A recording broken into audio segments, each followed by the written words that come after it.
भारत का सबसे पुराना नाम आर्यवर्त माना जाता है। इसके अलावा भारतवर्ष, जम्बूद्वीप, भारतखंड, हिंदुस्तान, हिंद, अल हिंद, ग्याघर, फग्युल, तियांझू, होडू, इंडिया जैसे नाम भी रहे हैं। भारतीय संविधान में भी इंडिया दैट इज भारत लिखा है। सवाल ये उठता है कि देश का सबसे प्रचलित नाम भारत कैसे पड़ा। आमतौर पर देश का नाम भारत पड़ने के पीछे महाभारत के आदि पर्व में आई एक कथा को माना जाता है। कथा के मुताबिक महर्षि विश्वामित्र और अप्सरा मेनका की बेटी शकुंतला तथा पुरुवंशी राजा दुष्यंत का गांधर्व विवाह हुआ था। इन दोनों के बेटे का नाम भरत था। आर्षि कण्व ने आशीर्वाद दिया कि भरत भविष्य में चक्रवर्ती सम्राट बनेंगे, फिर उनके नाम पर ही इस भूभाग का नाम भारत होगा। पौराणिक युग में दशरथ पुत्र भरत भी काफी प्रसिद्ध हुए हैं। उन्होंने अपने बड़े भाई श्रीराम की खड़ाओं रखकर शासन किया, इसीलिए उनके राज्य के भूभाग का नाम भारतवर्ष पड़ा।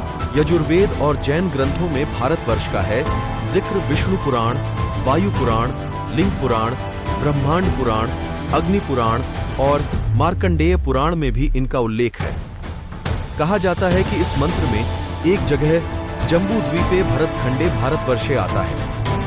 यजुर्वेद की रचना का समय 1400 ईसा पूर्व माना गया है। इसका सीधा मतलब है कि वेदों की रचना से पहले से ही इस भूभाग का नाम भारत या भारतवर्ष था। भारत को सबसे पहले आर्यवर्त कहा जाता था। आर्यवर्त यानी आर्यों का निवास स्थान संस्कृत साहित्य में उत्तर भारत का एक नाम है। भारतवर्ष नाम प्राचीन ग्रंथों से लिया गया है। जम्बूद्वीप नाम का इस्तेमाल किसने किया?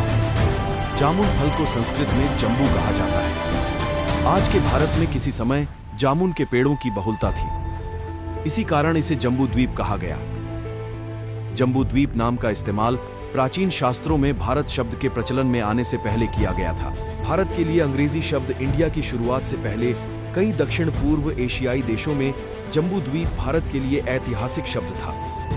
भारतीय उपमहाद्वीप के लिए यह वैकल्पिक नाम आज भी थाईलैंड, मलेशिया, जावा और बाली में इस्तेमाल किया जाता है। अरबी में अल हिंद भारत गणराज्य का ही नाम है। चीन के लोग भारत को तियांझू और जापानी तेंजिकू कहते थे।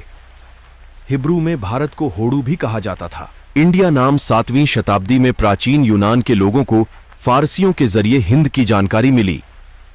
बाद में यूनानियों ने भारत को इंडस और इंडिका कहना शुरू कर दिया। यूनानी शासक सिकंदर ने जब भारत पर आक्रमण किया तब इसकी पहचान इंडिया के तौर पर हो चुकी थी।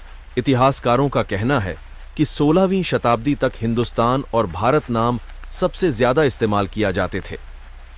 जब अंग्रेज भारत आए तो उन्होंने सरकारी दस्तावेजों से लेकर पत्राचार में हिंदुस्तान या भारत के बजाय इंडिया का इस्तेमाल शुरू कर दिया।